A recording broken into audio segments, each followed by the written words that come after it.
Hello.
Hello.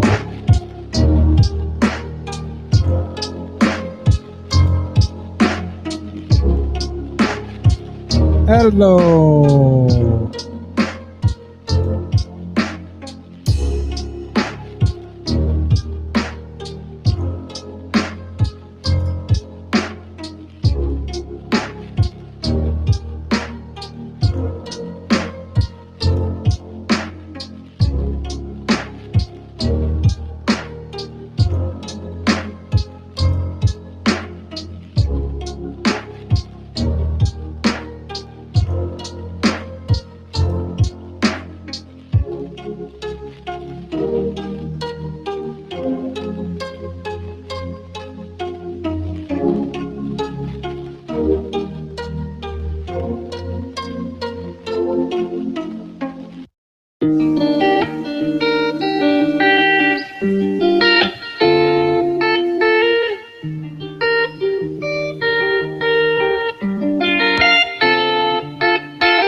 going to go live in 3 minutes.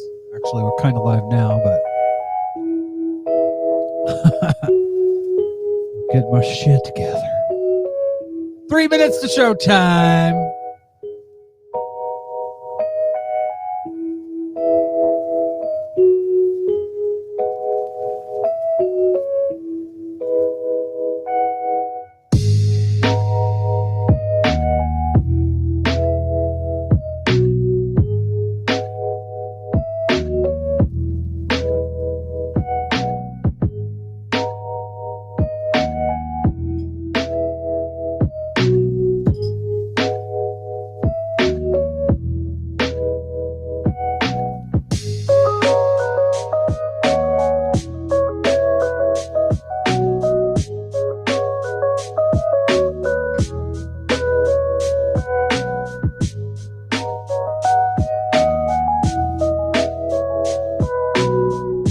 Unlike John Brockman, I like to be on time. Kidding.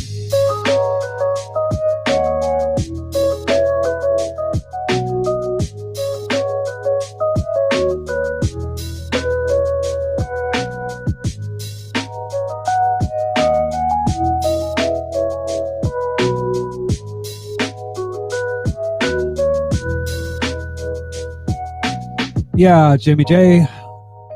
Time is a construct, and so is love, so is gender, so is money.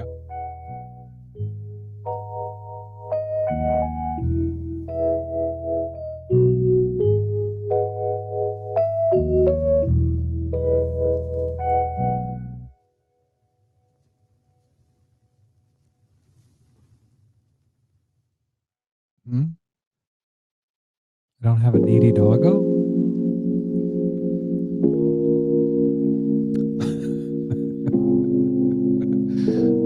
Zoomer Nation, that's right, the Tea Party.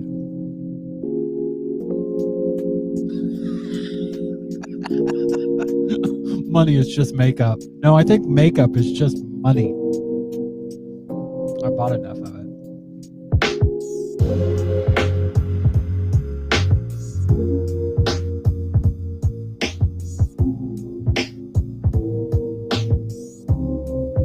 Oh, John Brockman has a needy doggo.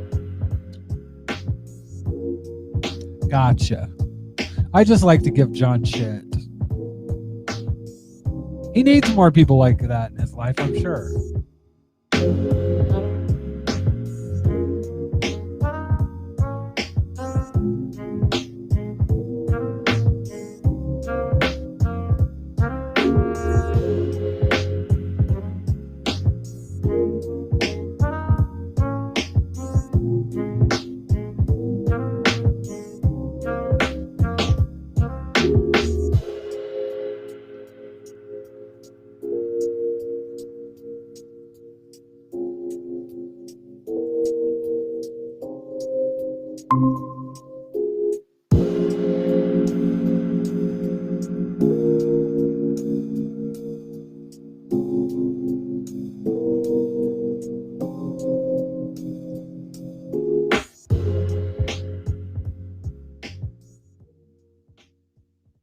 Welcome to the Tea Party with Marty Abernathy, a show starring a binary trans woman born in the body of a non-binary atheist, trade unionist, equality advocate, and an Oako syndicalist that self-identifies as an unhinged beer pimp, outrage brigade commander, free speech police officer, SJW, and a bad faith agent of chaos. That's right. I do. That's how I self-identify. By the way, all those were ripped off of Twitter. Oh, God. I love it. I love it. That's what some of the righties basically have pointed to. If you want to call, talk to, chit-chat with me, the links are right here. The link is right here. Tonight we've got kind of a mishmash as per usual. I did want to start out with comment that I had from a viewer on the channel. We got some comments, believe it or not. It was on the Philosophy Tube show that we did, and trying to, of course, my broadcaster isn't working right now. I don't know why it's not happy.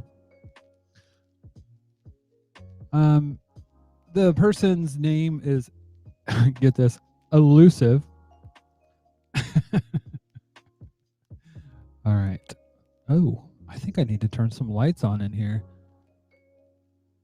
The cool thing is that I have the power. Everybody in the chat is talking about social constructs. The thing that I love the most is that when people say, well, gender's just a construct. I'm like, well, money is, love is. I mean, there's plenty of things that are constructs that we consider real or that have value. And to say that kind of thing is just kind of, it's not the own that they think it is. So thankfully I have my ring light. Hopefully that didn't kill me. It washed me out a little bit, but oh well, maybe it'll hide the wrinkles. Oh, you can slightly see me on the so no, I did want to say it wasn't actually a stand, not really. Elusive said, okay, so I don't do Twitter and I was not aware of Philosophy Tube's previous tweets, but I kept hearing about it in her coming out video comments and other comments. YouTube showed me this video after inundating me with Abigail's old content. Your live stream was the only one I could find on the topic in a very brief search about old tweets.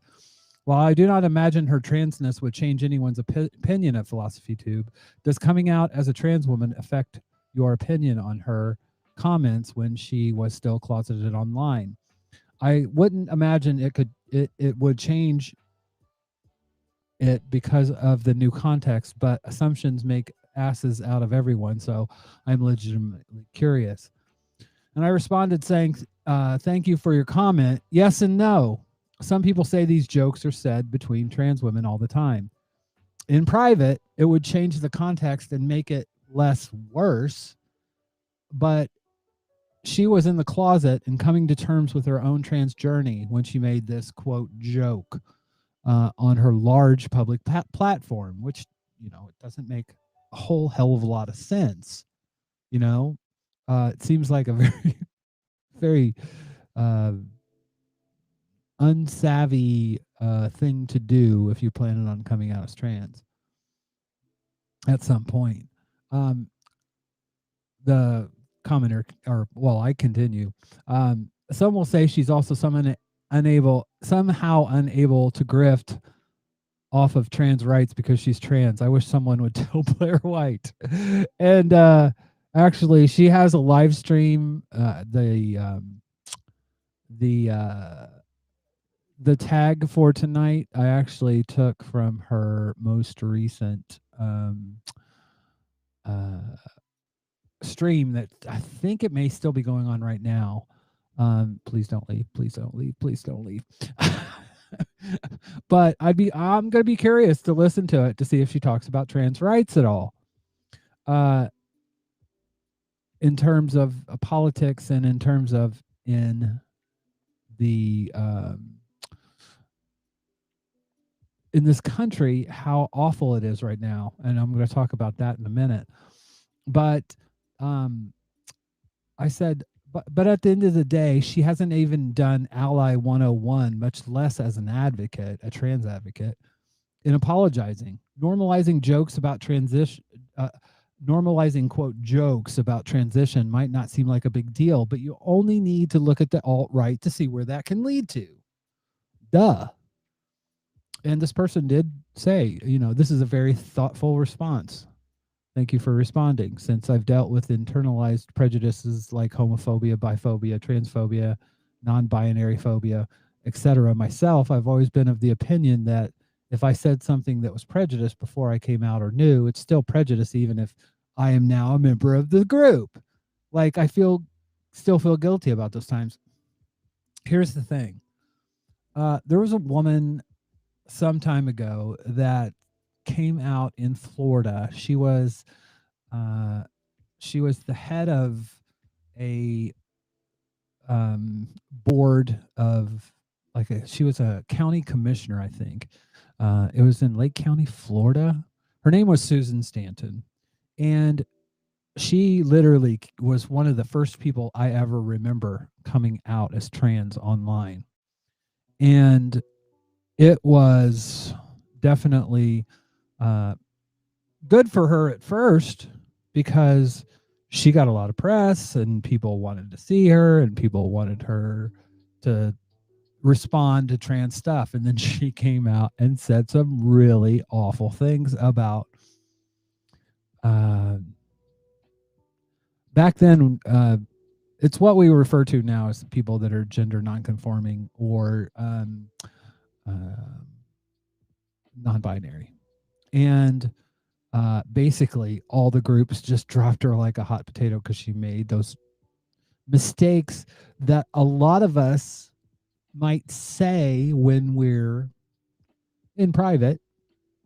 She said it out loud, and we might say that early on in our transition. So, I mean, you do have to feel and understand for people in that situation, but that's not this situation. Context is everything. And the context of this is she has a very large platform.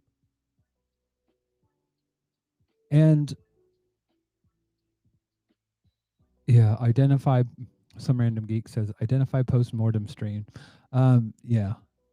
Well, again, for those that said that she is she isn't using this as a grift. It's literally in the title of her current stream. But, whatever. I mean, like I said, I'm curious. I'll listen to it to see if she talks about what she later on said that I found hypocritical, is that she was saying that transphobia is awful in the UK. Elusive continues. Oh, we have somebody that wants to come in and chit chat, I think. All right. We have some random geek. Hello. Can you hear me?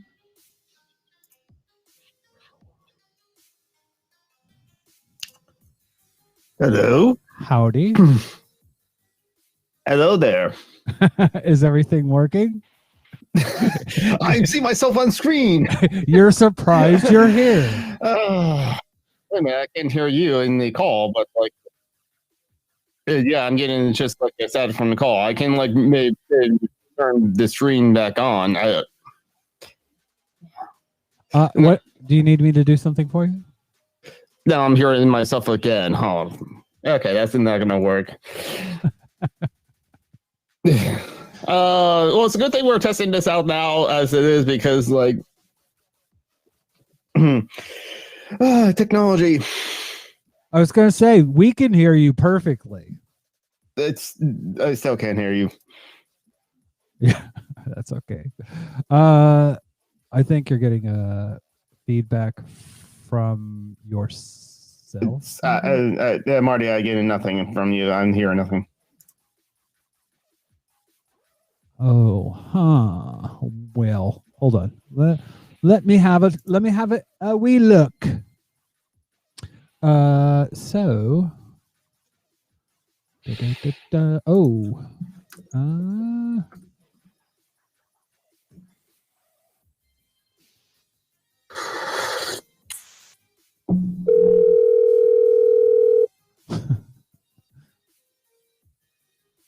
Rodecaster is not happy. Using different devices as your mic and speaker can cause an echo. I don't know. Oh. Let's try this. Can you hear me now? Okay. Yes, I can. For some reason, my USB camera went on the microphone, and that's what it was trying to play through. So, yeah. So.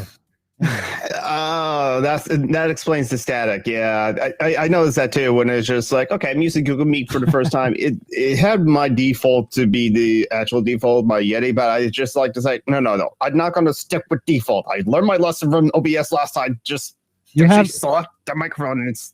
You have a Yeti underneath the table? I mean, what you do in your own time, I'm not going to judge. I have some things under the table, but no, the Yeti microphone is my Blue Yeti microphone. I'm glad we clarified that. You know the things that are under my table, they're in arm's reach too. Let's not discuss that now. I mean, this isn't a kid's show, but yeah, this is streamed on Twitch too, so TOS. Yeah, exactly. So one of the things I did want to talk about before we get into this topic fully, I did have somebody come on in Twitch, and it was the weirdest thing because this is an English broadcast. But I was at the end of my last stream, I was actually I was telling people about your charity links page. And I was going to ask you about putting one of my friends on there who's a trans woman in Brazil. She has a Patreon, and I was talking about her and everything. And this person randomly in Portuguese called her a whore. And they had a name that had, I reported it to Twitch, but it was just so bizarre because I was speaking in English. This person had I think it was Angola, which they also speak Portuguese in Angola as well. But anyways, it was just bizarre. But anytime that if any people are going to slut shame or do anything like that, you're going to get the fucking boot faster than a than a fascist in Germany or in Italy. So I take it you wanted to talk about Philosophy Tube. No, I just wanted to join the call and just like hang out and chill because I know of the joke and I remembered all that, but like seeing her recent content, I haven't actually caught up at all. It's just like, so I don't have much to say about a solo thing. And I'd just listen to you, especially since while I may be trans and ND as in non-binary, you are a trans woman, so this whole thing probably more closer to you. Well, my biggest problem with this, and when I was talking about the comment, I want to finish up. Elusive said, since I've dealt with internalized prejudices like homophobia, biphobia, transphobia, and non-binary phobia, etc. myself, I've always been of the opinion that if I said something that was prejudice before I came out or knew, it's still prejudice even now that I'm a member of the group. I feel guilty at these times. It feels like Abby and many of her followers feel like she gets a pass now because she came out, and that doesn't feel right to me. I think the internet, quote, celebs / influencers really don't see themselves as they really are because they don't view their actions like they would a non-internet public figure like an actor, musician, politician, etc. It feels it appears like Abby may feel like this because she was out in her private life that she didn't have to meet the same standards as cis allies would in her public life. And it feels like a double standard. If she would expect a cis ally to be wary of making that kind of a joke, making that joke herself when it is perceived by her audience to be cis is so hypocritical. like personally, I make really bad jokes like that in private, mainly because I am very literal. And once a word is associated so strongly with a singular meaning, I have difficulty using the alternate meaning, i.e., girlfriend as in woman, someone who is dating, versus the slang girlfriend as in a friend who is a girl. Mhm. And then goes on to say a couple other things. Words should be used with care. Honestly, having a private personal Twitter would be more appropriate than to put out these quote jokes. And Mhm. someone else in a Twitter thread made the point, and I thought it was spot on. When it comes to this kind of thing, it isn't a matter of that the joke itself was so big. Mhm. It's the matter. It's if you look at the alt-right, how did they start out with Kekistan and all that shit? It was all jokes. Mhm. And look where it ended. At the fucking Capitol, there were Kekistan flags. If I don't, Yeah. you know, I mean, that Mhm. stuff, it ferments and gets Mhm. more and more toxic. And this is something that I think is, especially when you have that big of a platform, that you need to talk about these things. Mhm. What I also wanted to point out, and this is kind of, I was going to talk about it a little bit later, but people talk about cancel culture, and I found this tweet here. Is it cancel culture, or is it just consequences to your actions and people setting boundaries? And I thought that is so spot on. I mean, Mhm. cut. I've always said cancel culture, as people use it, doesn't really exist. There are Mhm. some people that, and you can point out, they're the exception, they're not the rule, that actually have been quote canceled. I can think of a black academic that was fired after he made what some people thought were anti-Israel or anti-Semitic comments, and he was fired from his job. Um, but as a general rule, when people get quote canceled, it's more of Mhm. an issue of people getting canceled. It's more of a matter of this. It's consequences to your actions, and I find it really ironic.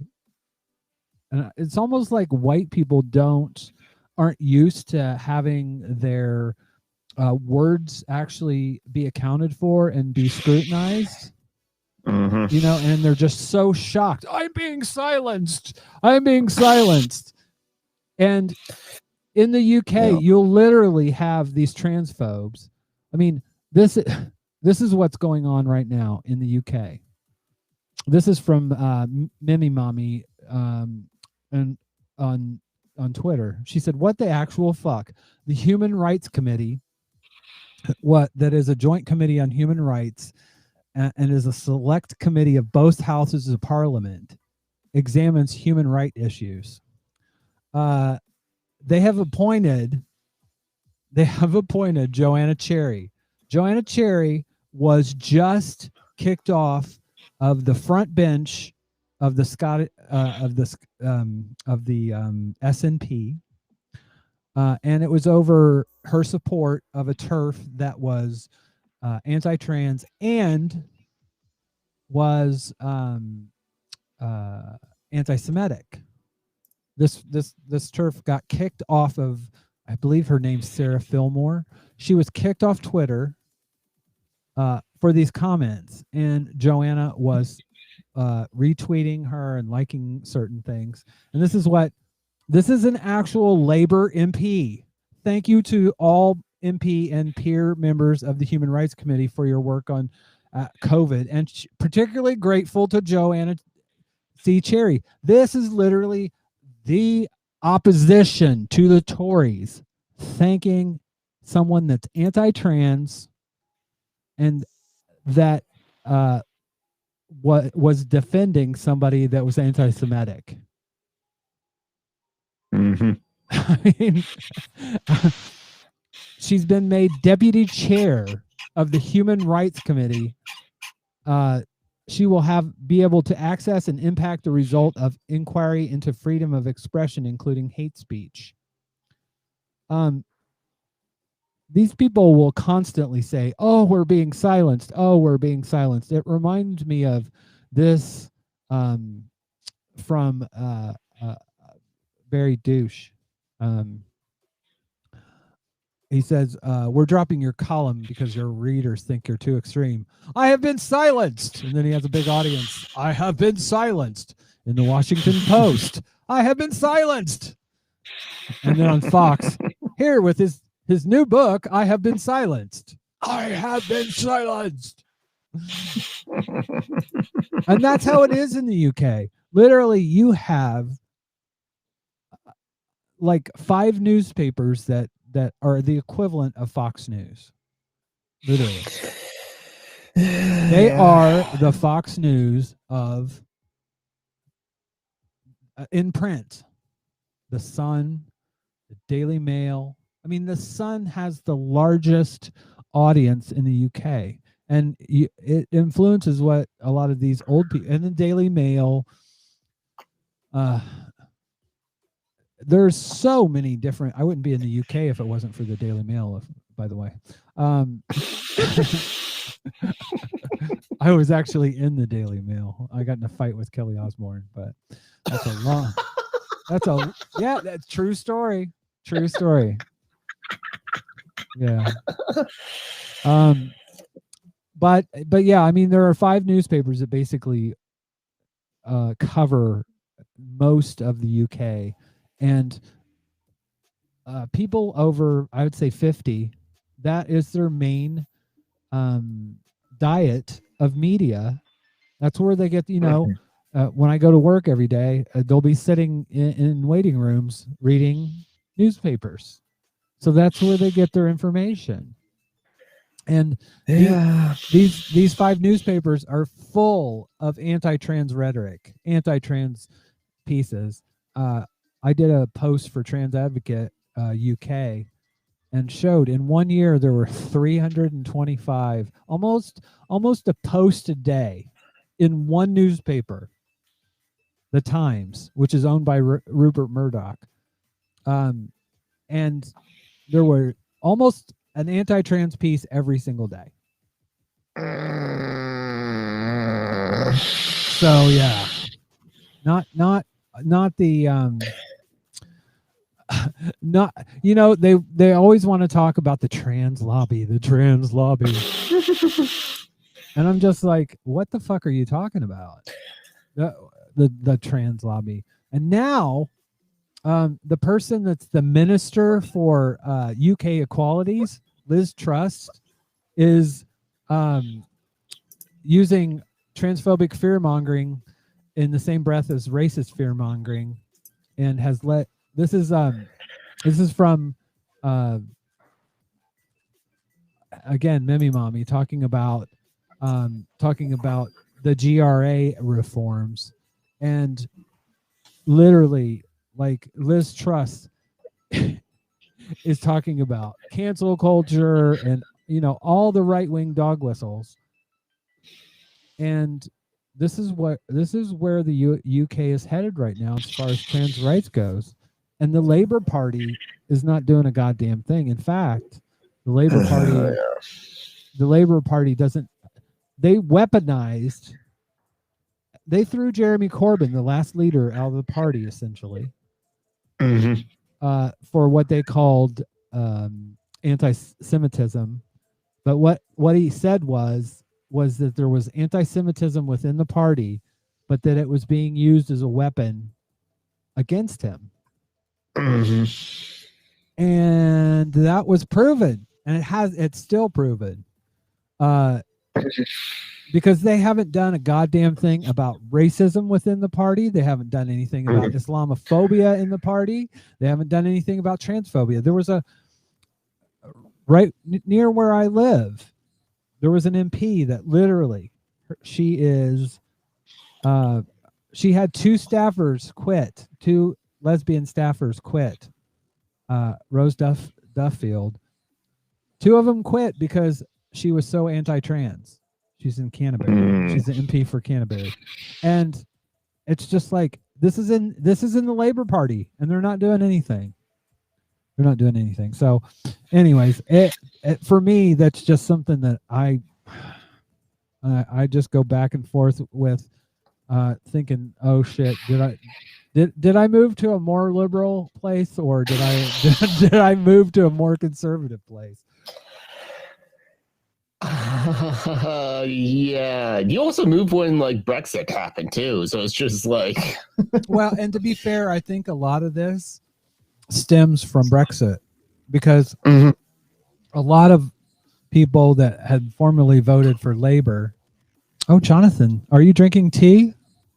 I am drinking tea. It's a custom gourmet. It's just out of like a Costco, like the Big Glow, I think is a brand, but like it's custom gourmet. So it's black tea with like spices, clove. And so it's good. And the mug is Mob Psycho 100. It's an anime. Yes, of course, it's anime. It's a good anime though. I think you might have just started something. If you come on the show, you have to drink tea. This is the tea party, so exactly. But I'm not serving it up. But yeah, so yes, we're spilling the tea though. Yeah, we're spilling it. Yep, that's right. So when it comes to trans rights in the UK, I would expect if someone's being like Philosophy Dube's coming out and said, "Oh, it's so horrible," they hopefully they're going to back that up with some actual content to help combat. Oh, Jonathan, I have to ask you a question because I know there's some British people they're watching on Facebook. Diane is British. How do you I have to ask this question. How do you make your tea? What's the process? Since it's like store brand tea, I just put on a kettle on the stove, heat it up till it's like, well, I overfilled the kettle actually, so I didn't heat it up until it was like boiling, like the kettle was whistling, but it was like hot enough that like it was like a very hot water, and then just like I take the tea bag and put it into the cup and pour the hot water into the mug. Oh well, that is approved. What the unapproved methods is like pour water, room temperature water into the mug, and then put into the microwave for like a minute or so. No, the tea bag always goes in first, then the hot water on top of the bag so it infuses through, and then milk, sugar, whatever you want, because people will tell. Somebody just said, I am witnessing you while emptying my bowels. I'm glad you shared that. I hope we're loosening you up. Or maybe it's the tea we're spilling. I don't know. Anyway. I may have to be a little bit more judicious with my folks on that are monitoring the chat. But that's pretty innocuous. But yeah, I think British people are very, very, if you want to offend a British person, talk about make a tea with pour the water in and then put the tea bag in. Yeah, that's no. There might even be fighting. But they take their tea just as seriously as they take their football. Yes, and not gridiron football. Yes, the actual football. There's like the gridiron one that the Americans play. That's hand egg because that's clearly a hand, and that ball is shaped like an egg. Football is actual ball, and where you actually use your feet. Exactly. Well, and something that because I wanted to be, I kind of wanted to be an ass about it when I came over here.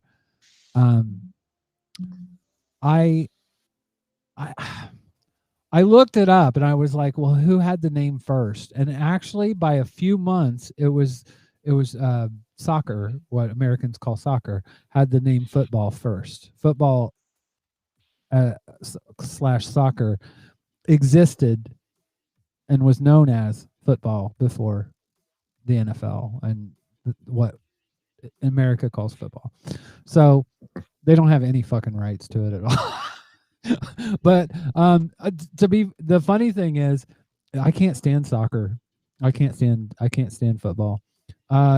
If I want to watch something like that over here, I actually like rugby, which is to me it's more interesting. Although it's kind of like hockey meets soccer and football, NFL football with no pads. But anyways, So yeah, I mean, well, when it comes to British transphobia, I think that I feel like I have. Well, this is what I want to do. I want to run around here. Shame.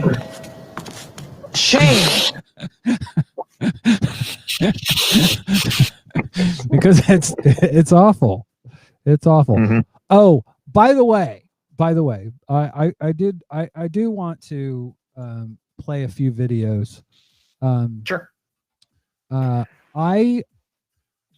found these are from my TikTok videos. Let's see if I can do this correctly.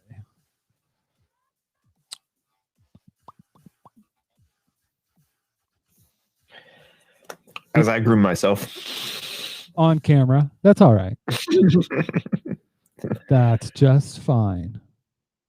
I don't do it like cats do it. How do cats do it? No way. They do like clean themselves with their like tongues, but I was thinking about like there are some places I should not perform that on camera either. I was gonna say unless I was a cat. I don't know how that would work, but I mean, if you can do it, I mean, I'd be impressed.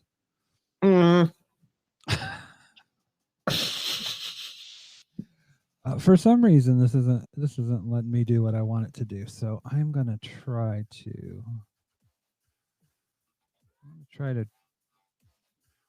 change this. Hold on, bear with me. I don't know.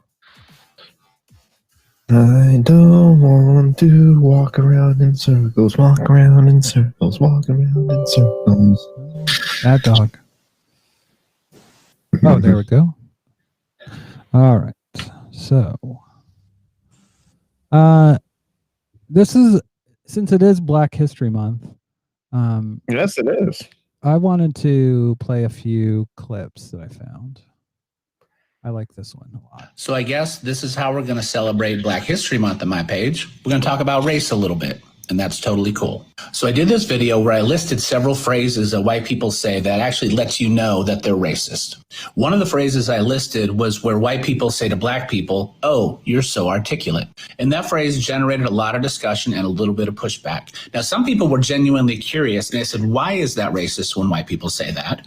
Other people, like this guy, were like, oh, now we can't say nothing to nobody or we're going to be racist. Dude, stop trying so hard to be a victim. That's not even it. But let me illustrate. My beautiful wife, who is a college-educated, super smart black woman, has heard numerous times over her life, "You're so articulate." Meanwhile, I'm an Ivy League educated attorney. I think I'm articulate. Guess how many times I have heard that from somebody? That'd be 0. Because when people say that to her, they're not saying she's articulate. They're saying she exceeded their expectation, and that low expectation is racist. Yep. That is just one way. Also, the next one I'm going to play talks about when people talk about the history of slavery. You have these people they'll sit there. Slavery was 400, 700, 1200 years ago. It was so long ago. Why are we still talking about it now? I'm not impacted. It has nothing to do with me. I should not be like at fault for what my ancestors did. Yep. So this goes on that. Okay, just listen for a second. Okay, 1619, first boatload of enslaved black people arrives here. Then comes 246 years of legal slavery. You with me? Yeah, I got you. Okay, good. After 1865 comes another 100-year mixture of convict leasing systems, peonage, Jim Crow laws, black codes. You with me? Yeah. 1965, that was only 55 years ago, Voting Rights Act was signed. And even since then and today, there are still detrimental policies and harmful issues that specifically prevent black people from succeeding as much as you and me. Do you understand now?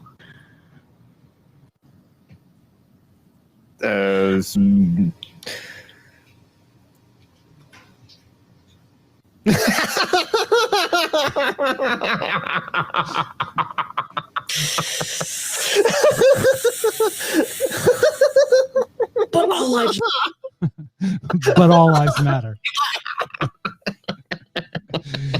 Yeah.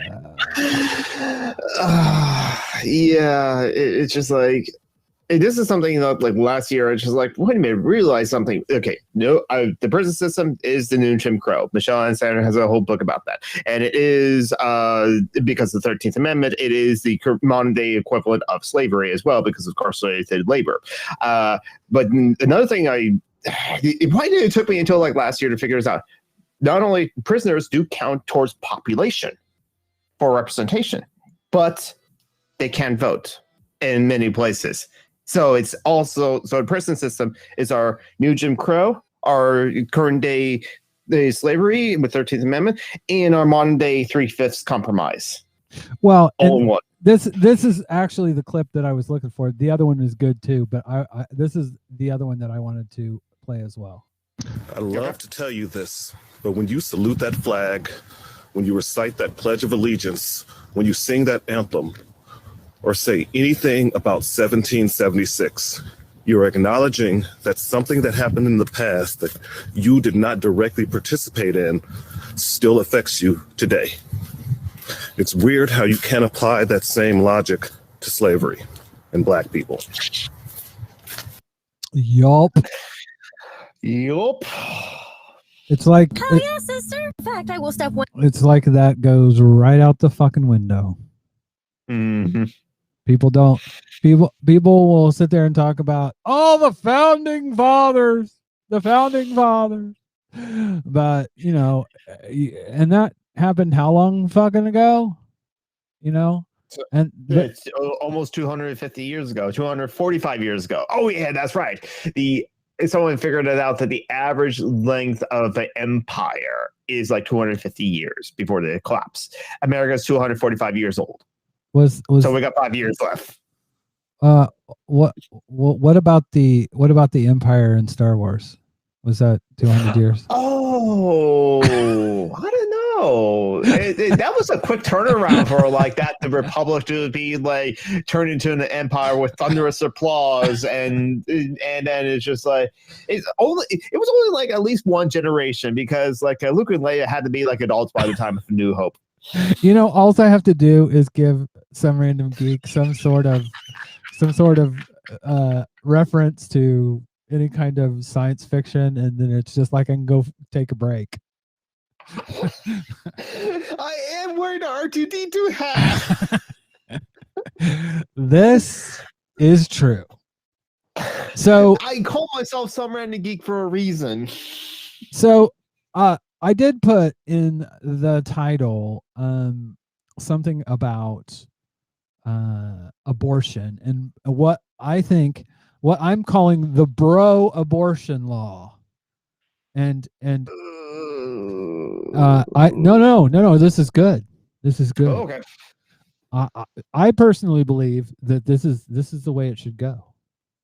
Hell yeah, Sister? In fact, I will step one step higher on my little TikTok soapbox and say that I believe a few laws should be implemented because if they were, I believe that pro-life men would be begging women for abortions. Because life begins at inception in their eyes. The second the baby is born, I want a paternity test. If you are proven to be the father, then I want you to back pay me for 9 months of carrying that child. That includes rent, food, and doctor's visits. Because if I'm just an incubator to them, then why wouldn't you want the best for your little incubated baby? Next, I want to be able to take a life insurance policy out on the fetus. Next, I want a college fund set up for the child with a minimum down payment of $5,000 and the ability to accrue interest in the account. You add $2,000 a year until they turn 18, and if the child chooses not to go to college, they will get the full amount when they are 21. Next, you will pay for any medical procedures that I will need for the entirety of my life due to carrying a child for 9 months. This includes uterine prolapse and bladder prolapse. This is already on top of regular child support. Or I still have the right to bodily autonomy and get the abortion. Saves you 18 years of trouble. It saves me from having a child I don't want. If you want to use my uterus to pump out children so goddamn bad, you gotta pay rent, bitch.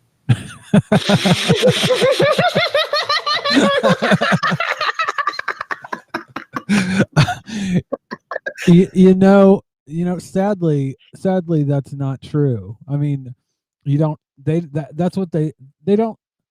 It's never about accountability. It's never about accountability. It's always about my opinion. But by the way, Jordan Joan P in chat, welcome. Even if you can't stay long, have a cuppa. Join us.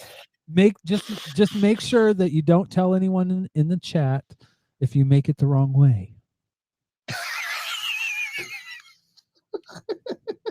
We want everybody to be happy. So yes, and maybe on another stream we'll actually do that. We'll show Americans how to make a proper tea. But yes, just so the world is educated, because British people think that's very important. Jamie J, no, I'm not judging. I did think. Let me tell you this. So, when I was in America, seeing my family, it was a couple of years ago. It was the first time I met my dad. I found him via Ancestry DNA, of course, because my mom's a big fat liar, and decided to lie about who my father was. But I took a trip back to Chicago, and I was sitting in a Bob Evans, and they brought me tea, and I was doing a live stream at the time on Facebook, and literally the woman brings it to me it was hot water in a cup, and with a tea bag on the side, and then milk. And British people were just going they're just going nuts over it. It was so funny. But whatever. It's all good. I mean, if you want to have shitty tea, I mean, more power to you. I'm not. Yeah. I'm not making a judgment. Judge me for how I use my tea. Anyways, so yeah, I think the hypocrisy of men when it comes to they want to put their opinions out there about abortion, but they sure as hell don't want to take any responsibility. Oh, and when it comes to TERFs, I found someone on SWERF, which is sex work exclusionary radical feminist, and TERF. This is one of my favorite TikTokers I found today. And of course, the other reason my videos might be being taken down is because I people to fuck off. So let's just make this quite plain. Before you even start, if you're a TERF or a SWERF, darling, just fuck off. And when you get there, fuck off again. Thank you. I love that so much, I made it into a sound effect. If you're a TERF or a SWERF, darling, just fuck off. And when you get there, fuck off again. Thank you. Come again. And this goes into my next topic, actually. I wanted to talk about sex work, and she brings up in one of her other TikToks that I'm going to play right now. Now let's set some cat among the pigeons. While you're burbling on about sex workers having their bodies commodified, which I agree is a thing, but it's not just sex work, is it? You do it to young men, often from poor backgrounds, and young women, and often of colour. Only instead of vilifying them and making their life hell and denying, you worship them. You give them all the protections and look after them and take care of them. You stick them in the fucking army. Well, you know, their bodies, you're commodifying them, you're putting them out to be killed. It's just that you personally think that the furtherment of imperial interests are more important. It's all about the attitude, isn't it? Isn't that spot fucking on? Yeah, it is. That's always been like why I can never understand like SWERFs, because it's like they will say, but they're selling their bodies. I'm like, we're all selling our bodies. We all sell our labor. But like that example of that she points to, that looks a stronger example of like the army. We treat soldiers literally. It's literally their lives. Like, yes. Like trafficking, human trafficking is bad, but literally these soldiers are fodder for other people's fucking political goals. Yep, exactly. And a lot of people, especially in American armed forces, they go into it because they have to from the standpoint of making a living. They see it as a way out of poverty. I actually did was way too close to joining the army than I should have, because there was a bad recruiter that like knew if I told the truth about my egg allergy, I would not be qualified to join the army. So he told me to lie about my egg allergy. Eventually I came forward because my dad was not going to let me go off in the army without someone knowing that I have an egg allergy, because it's a moderate severe one, and if I get an injection of like a vaccine like for yellow fever or something like that that's based in eggs, that'd be dangerous for me. But yeah, the reason why I was like, I don't know what to do with my life. I was like, just graduated from high school for a year, no direction as it were. I don't think college is in the books for me unless I get in the GI Bill for it. So that's why, I was like, sure, I can join the army or something like that. And got too close to doing that, unfortunately. But hey, it didn't happen, and I'm now still here, and it shocks people when they meet me now, the radical North Coast syndicalist agit proper, when I tell them I actually was this close to joining the army. It's like, you joined the imperialist American military engines? Like, yeah, that was a long time ago. My views have changed in the last 3 years. Well, the irony of I almost became a pastor. So yeah, I've come a long way. But I was going to talk a little bit on this. I saw this story. Netanyahu vows to fight anti-Semitic ICC ruling. What is the ruling, you say? Israeli Prime Minister Benjamin Netanyahu on Saturday angrily rejected the International Criminal Court's ruling that paves the way for war crimes probe into the Israel-occupied Palestine territories, condemning it as pure anti-Semitism.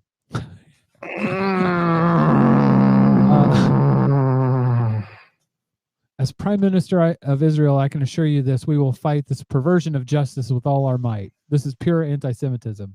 And then how does he say that it's anti-Semitism?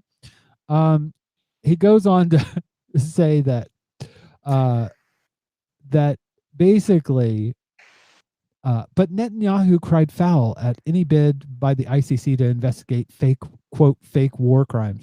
Who does that sound like? Does that sound like anyone we know? The court the court established to prevent atrocities like the Nazi Holocaust against the Jewish people is now targeting the one state of the Jewish people. First, it is outrageous claims that the Jews that when Jews live in our homeland, this is a war crime. Yeah, there were other people there first, and you're fucking removing them, and you're making them live in an open air prison. But you know, whatever, dude. He said the ICC should be investigating brutal dictatorships like Iran and Syria, who commit horrific atrocities almost every day. So, and then the U.S. comes in and said it has serious concerns about the ICC ruling, adding that Israel should not be bound by the court as it was not a member. Guess who else is not a member? Iran is not a member. Yet Netanyahu's calling for them to look into Iran. But you know who is a member of the ICC? Palestine. So they have a reason. So it isn't anti-Semitic. But I thought it was really ironic what the U.S. State Department said about it. Said that they had serious concerns and that they shouldn't be bound by the court as it was not a member.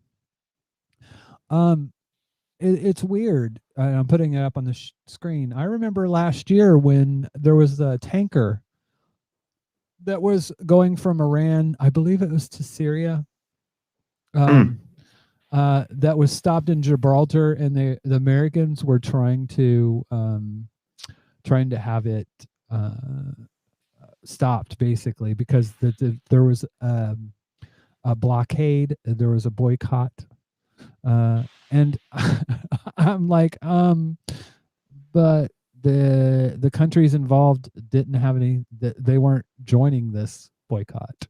So you want in this case, you want American policy to dictate what people that aren't a part of your boycott to take a tanker illegally. And there was another example of this. The U.S. Forced Iranian tankers bound for Venezuela. Same fucking thing. And it's like it's the fucking hypocrisy for me. when it's Americans are when it's American policy, with Americans can just go around and fucking bully people, and it doesn't, there's that's not seen as any, that's not a problem. It's you know, and it's just, this is one of the reasons that I became an anarchist, I think, was when I think I joked with someone that I became an anarchist somewhere between the People's History of the United States and reading Manufacturing Consent. And yeah, when you learn the history of America, which is that it was founded on genocide and built on genocide, and that out of the last 200 so years, only 22 of them have been free from war. America is an imperialist country, and that is just a fact. And there's no one of the big misconceptions is that all anarchists want no kind of army, like standing army. And I heard a talk from Noam Chomsky where he talked about it's the lack of accountability that anarcho-syndicalism does not really rule out, but the central theme is accountability in everything. That there's the hierarchy is not it's always, if there is a hierarchy, it's accountable to the people below it. There's always a way to check the quote power. So you know, when it comes to people, or they'll be like, "Oh, that's just gonna be chaos," and I'm just, Well, I mean, in this country, we have the state, and then events like January 6th happen. So maybe we can like try a society without the state, one that's more accountable to everyone. well, and that's that to me. I don't think I have a real problem with. Uh, I was in a Discord that I won't name, but people, I said that I was an anarcho-syndicalist, but that I understand why people voted for Joe Biden. And because you have America is a two-party system. End of story. End of story. And the reason I say end of story, I just lost my headphones. I know why I did. My battery ran out. But okay. Oh, that's better. I forgot where I was. America has a two-party system. Oh, that's right. Ross Perot. When Ross Perot, who was a billionaire, ran for president, funded his own campaign, could spend. He was a Mike Bloomberg of his time. Yeah, essentially, and he got 20% of the vote. You're not, as if anybody was going to win as an independent, it would have been him. And it just proved, and I think it's still the case today, there is no way that you're going to get a third-party candidate elected. That's why Bernie Sanders, it's so unfortunate that Bernie Sanders had the shitty campaign he had. Yeah, I do agree.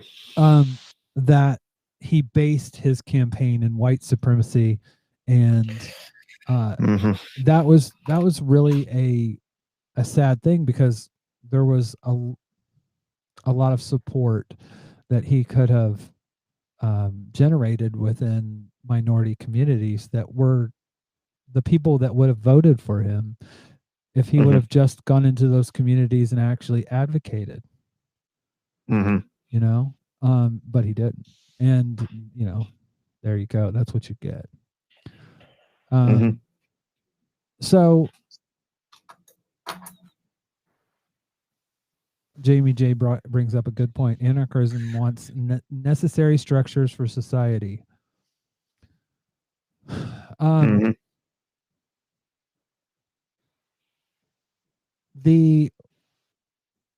And here's another quote.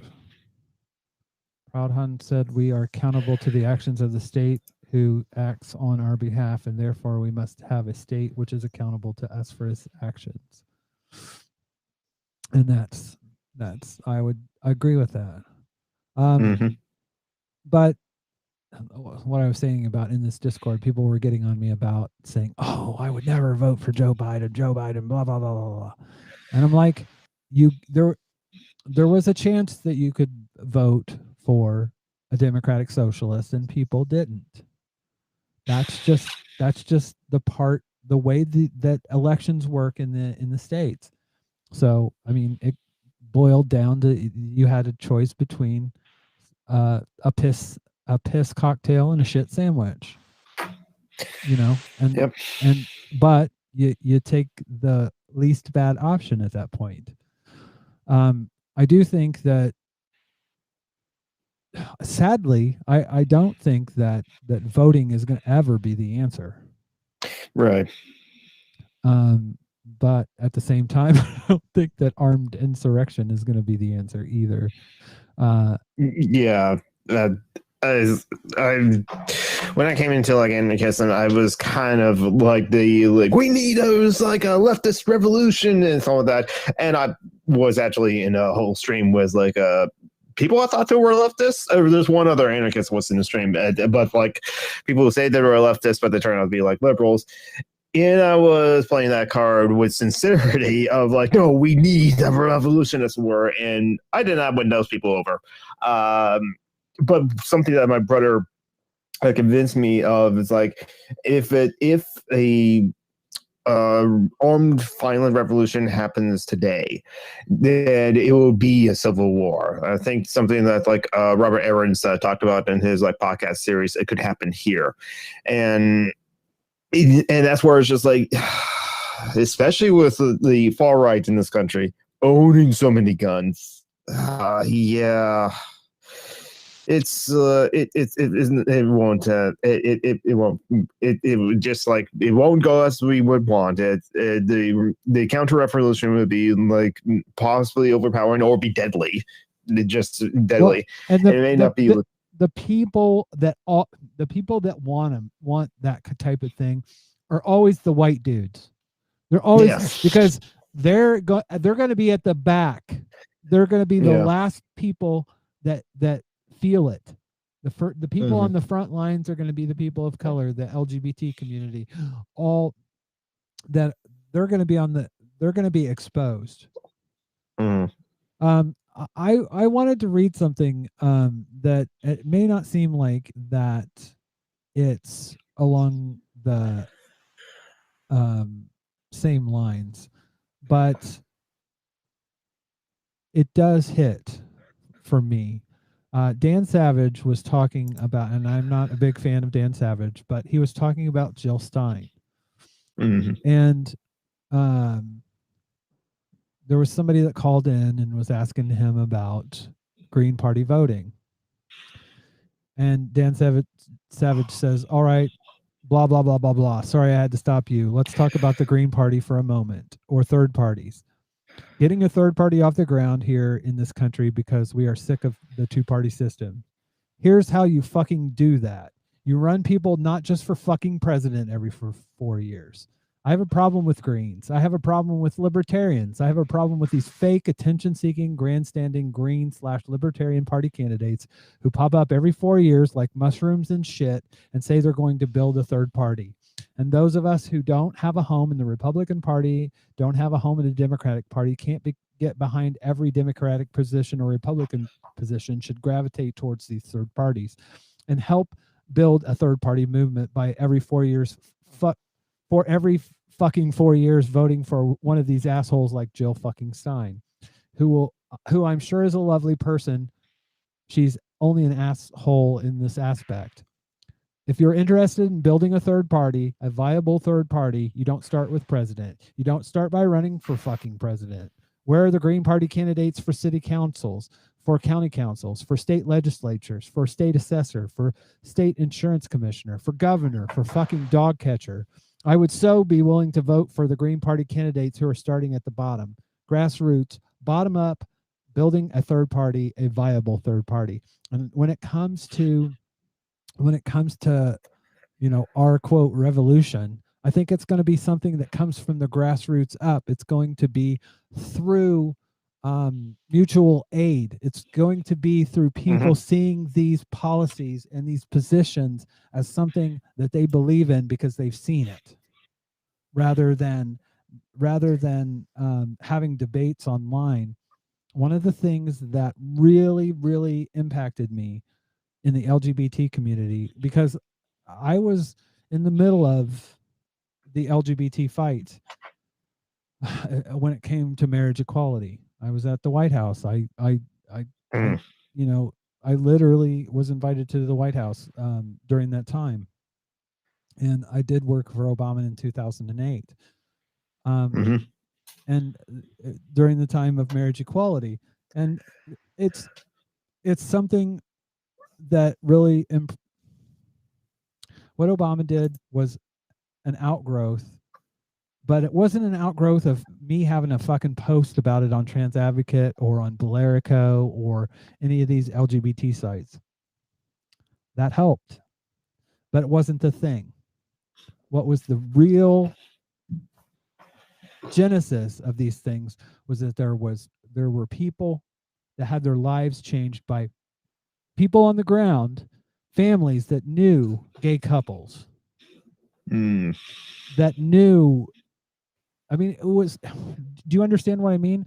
It was literally a mutual aid kind of thing. It was an on the ground, in person connection.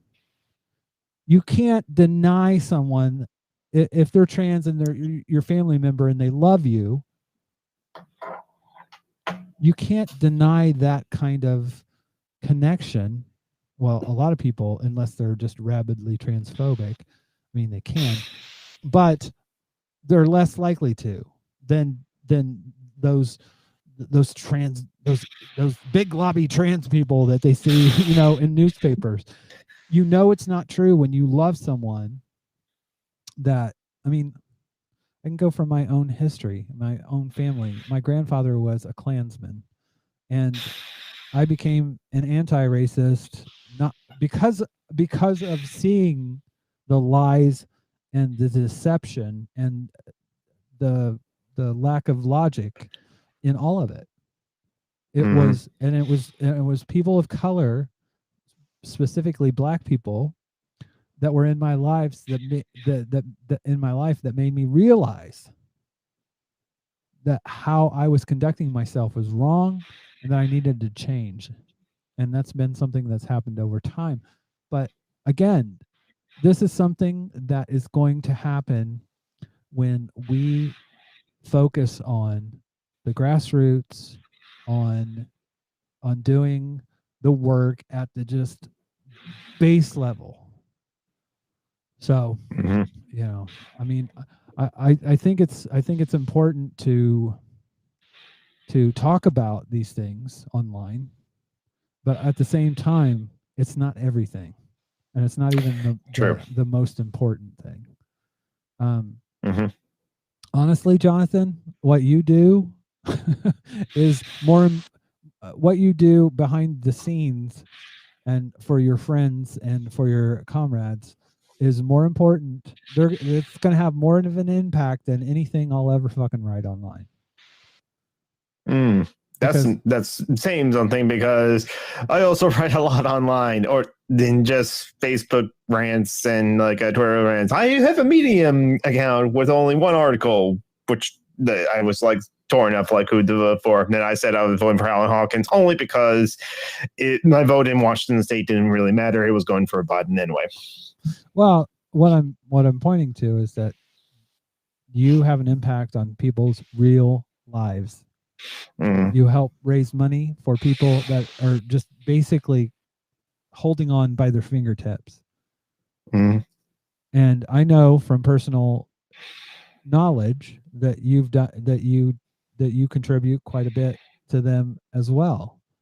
Yes. Yourself, not just doing charity links, which you can go to charitylinks.page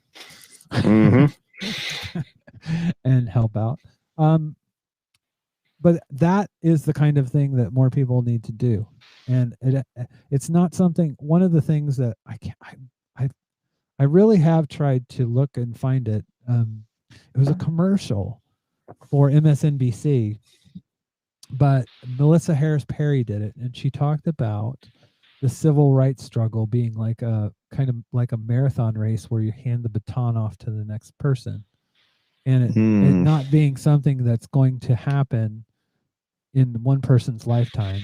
That the one person's going to do the be in the battle, and then they're going to hand that baton off to the next the people coming up through the ranks, and then they're going to carry on that fight. I kind of think it's the same thing with when it comes to anarchism. It's something that literally, like, especially right now, when you hear people that are talking about not that they're talking about Black Lives Matter protests and anarchists, Antifa.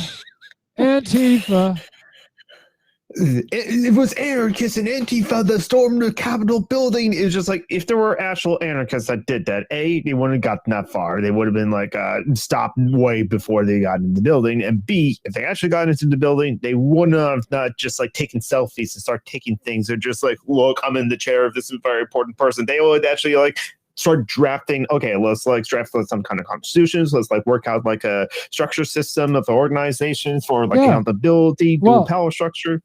You don't even need a fucking hypothetical. because literally, where was David Graeber during the Wall Street protests?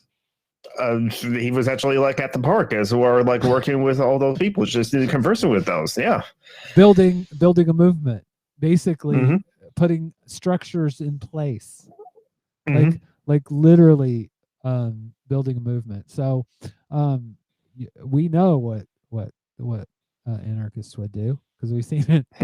But that being said, I think that's something that needs to really people need to have more of a focus on it being a long-term thing that starts at the bottom, starts with helping their comrades and lifting up those that they can lift up. So yeah, so with that serious topic, let me see if I have do you have a yep, go ahead. I have one more serious one from this this, I forget her name, but I think it's on the video itself in the beginning, but she has another hot take. It is impossible to police thoughts, literally impossible. But speech is an action, and the words that you speak have consequences and can be harmful. So stop this shit about thought police and think about the consequences of the things that come out of your mouth. Oh my God, the thought police, the thought police, the thought police. We can't be inside your brain. We haven't gotten to the Futurama point of like where it can beam advertisement into our dreams. So no, we can't police your thoughts. Not yet. Not yet. Okay, so this last video, I actually thought it was funny. So this is Valentine's Day is coming up. So yeah, that's right. So I wanted to share this, even though Jamie J says she is the thought police. This is. I thought she was going to say that say that thought as well. This video is from one of my favorite TikTok comedians, and she did a famous one. She was from Antifa, but this is about Valentine's Day. Now I have a partner now, so this isn't my jam, but it definitely is funny. Hey, happy Valentine's Day. I hope that every second of your life without me is filled with pure, unadulterated suffering and regret. I hope you purchase a new piece of IKEA furniture and you feel completely helpless without me there to assemble it for you. I hope you continue to lose all 3 of your television remotes in your couch cushions for the rest of your life. And I hope the one that you need the most to watch your favorite television program never comes back. I hope you keep forgetting to set the pizza timer until one day you burn your entire kitchen to the ground.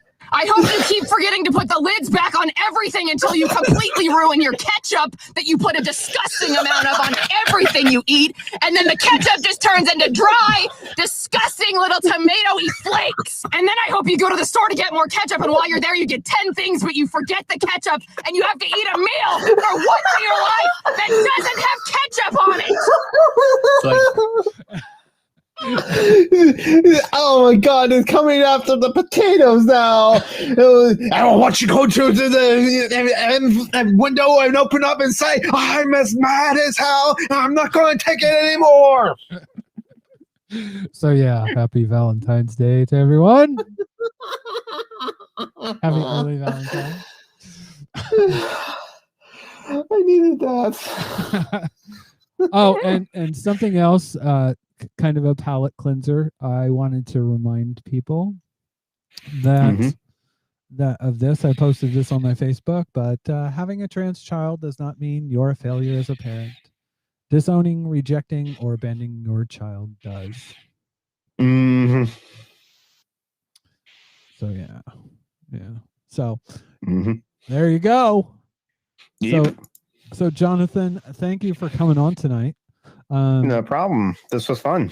Yeah, I had a good time, and I I literally just got over COVID, so I'm just starting to get back into the getting back into the groove. I was lucky. I was very lucky. I'm not gonna lie. Oh, I just realized something too, Jonathan. But we'll have to try this next time. In fact, next Saturday, if you're going to be available, I'd like to do our Patreon stream, and you are the one, the only Patreon supporter right now. If you want to become a patron, you can go to teapartypodcast.com for all my links to Twitter, Facebook, Patreon, blah blah blah blah blah, all my social media accounts that you can hook up with. But and you can be on it as well. I would like to have more than one.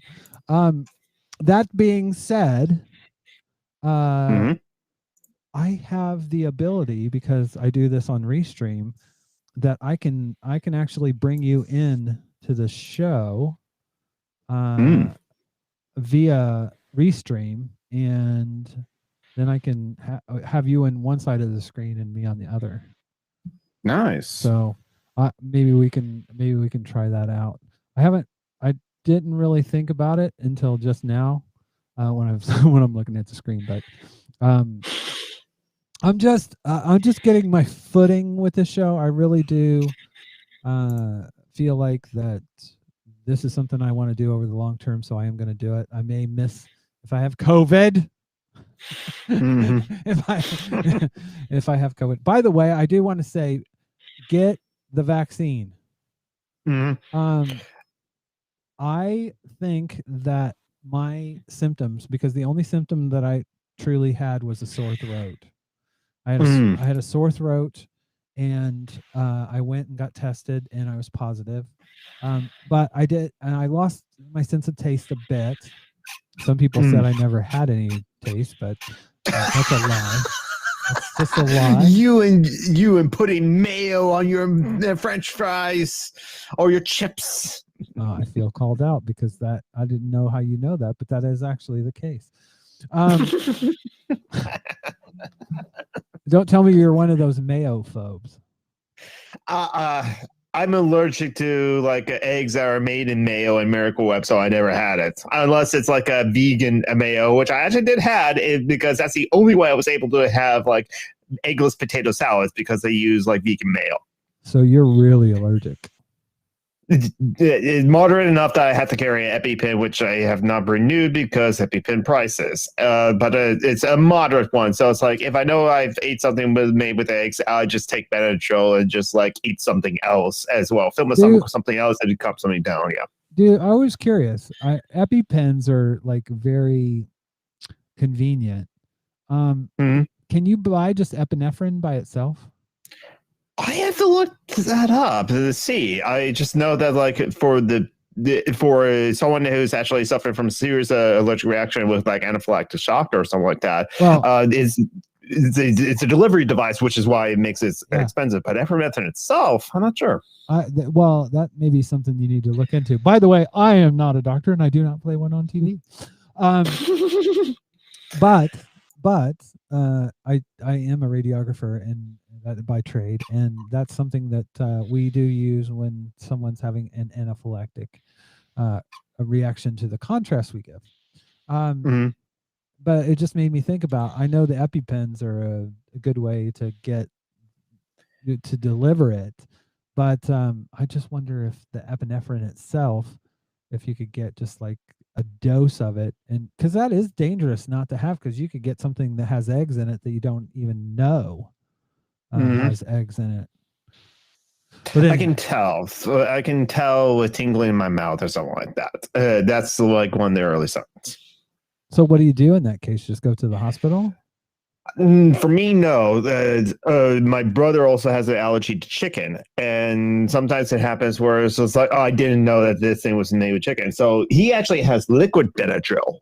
So that's a faster acting Benadryl, and that's one of the things. And honestly, most of the times, like I just like take Benadryl, and that's enough to like reduce the reaction. That's where. And then Benadryl knocks me out or makes me really drowsy. So there's that. But I know this because that's what I take to when I fly. I actually take Benadryl, and funny story. One of the times when I was coming back to the UK, I kind of fell asleep with my,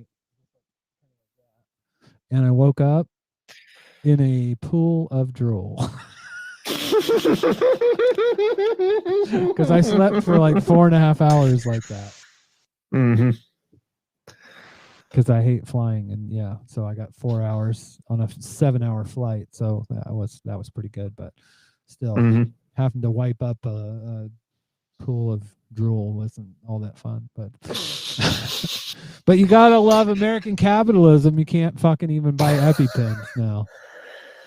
No, yeah, it's just like, yes, I would love to have Medicare for all, but like take that further to like a nationalized healthcare system, and then take that further. I don't know what will be further from that after a nationalized healthcare system, or if like a single payer healthcare system will be the intermediate between Medicare for all, which is health insurance for everyone, into like to a nationalized healthcare system. But it's just like, yeah, capitalism. Jamie J brought up a good point in the chat. She said, I believe the best place for the U.S. is building structures that build us up and meet our needs and prepare to defend these structures when the state and capital comes to tear them down. And I think that is very, very astute. Mm-hmm. Yeah. And I do think when it comes to things like that, there have been and there are co-ops. I believe there is one in Washington State. There might be. The reason I say this is because I used to work for a cooperative in Wisconsin that had a similar name.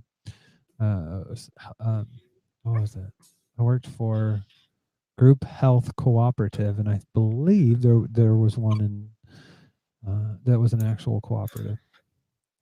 But I hope to see more of that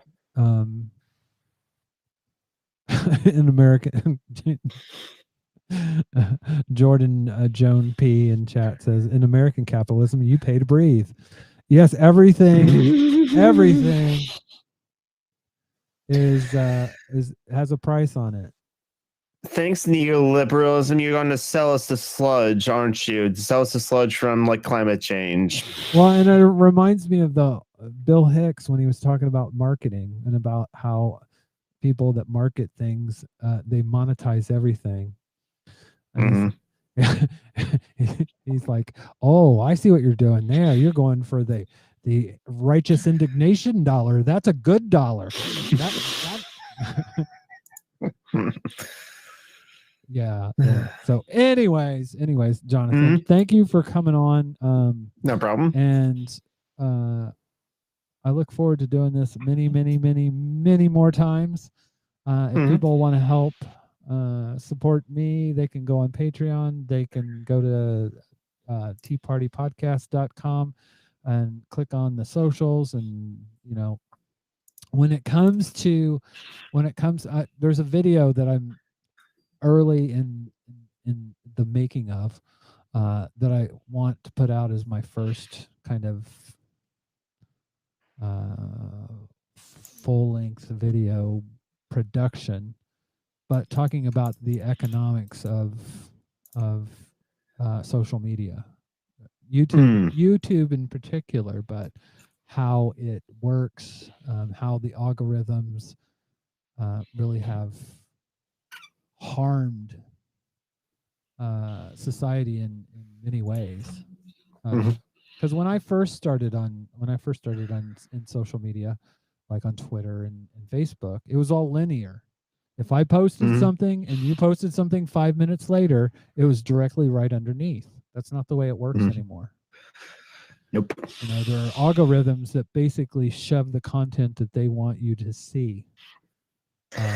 Yep, which is how on Facebook I get like so many posts that are from my friends that I actively engage with or actively like their posts and actively comment on, or they actively like my posts, and I will see so many posts from 3 days ago. 3 days ago, nothing has happened in the last 2 days. Well, and that's the thing too. Like on TikTok, people will talk about being shadow banned, but they're not. They're not really being shadow banned. They're being limited by the algorithm itself. Mm-hmm. Then the algorithm, and this is something that I do want to go into. It is racist. I mean, yeah, and that is something that I think it's because we live in white supremacist cultures, and that's kind of the basis for it. But I'm going to get into that more. If you want to help support that, go to patreon.com and help me out. That being said, I think we're going to get the hell out of here, and I am going to get ready for bed because I have to work in the morning. Guess why? Because you work you work for a hospital, but you also live under capitalism. Well, not really the second part, but yes, I do work in a hospital. I was gonna have tomorrow off, but we are getting snow tomorrow. Oh, and yeah, the last time it snowed was 2018. So that's how often we get snow here. So it'll be fun. But that's probably the last time it snowed in Seattle too, 2018. But I literally live behind the hospital, so please. I sit here and think about saying stuff like this if people try to dox me, but I live in a locked building, so fuck off.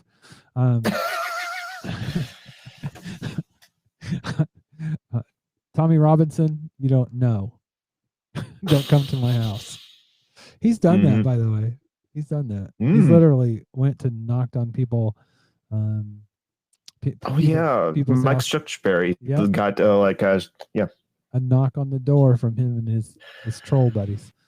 But I have a locked building and cameras everywhere. Anyways, I'll live stream it.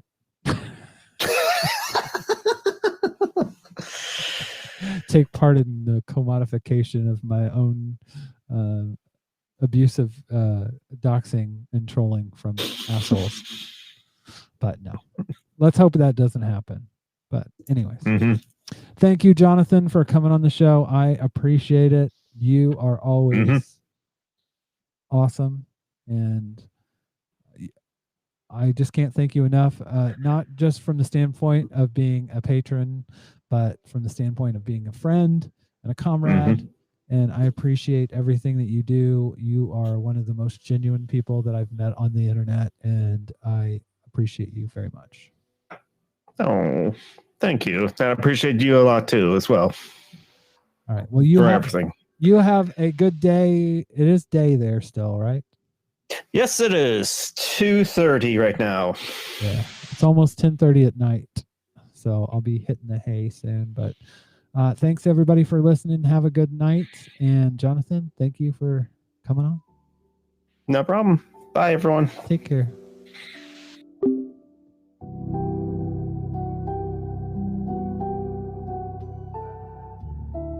Like I said, thank you all for coming.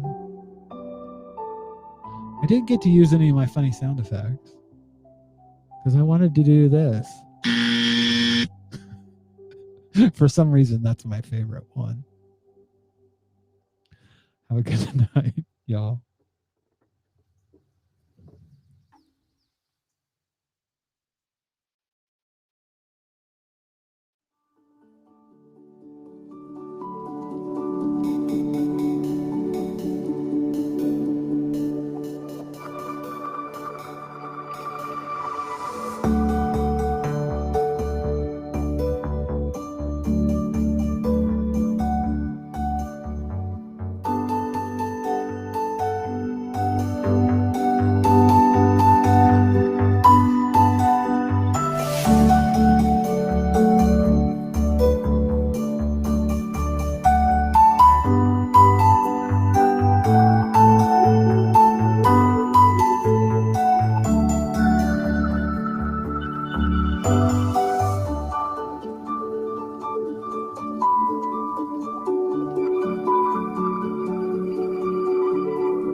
by the way, I forgot.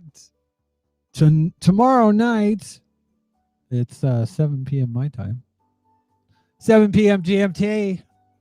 You can listen to Social Justice Alchemy, where John Brogman, some random geek, sometimes Jamie, sometimes Phoenix, sometimes Tom McDonald, most often Leto.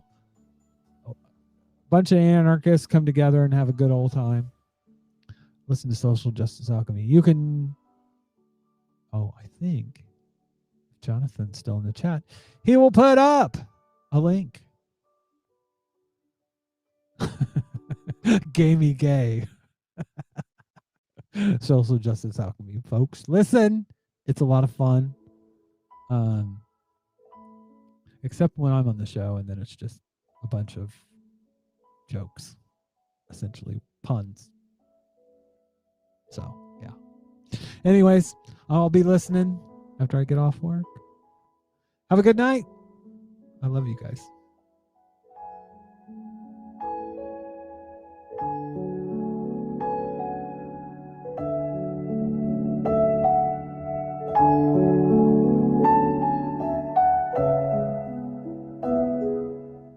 Oh. And boa noite to those that speak Portuguese. And to my love. I'll talk to you soon.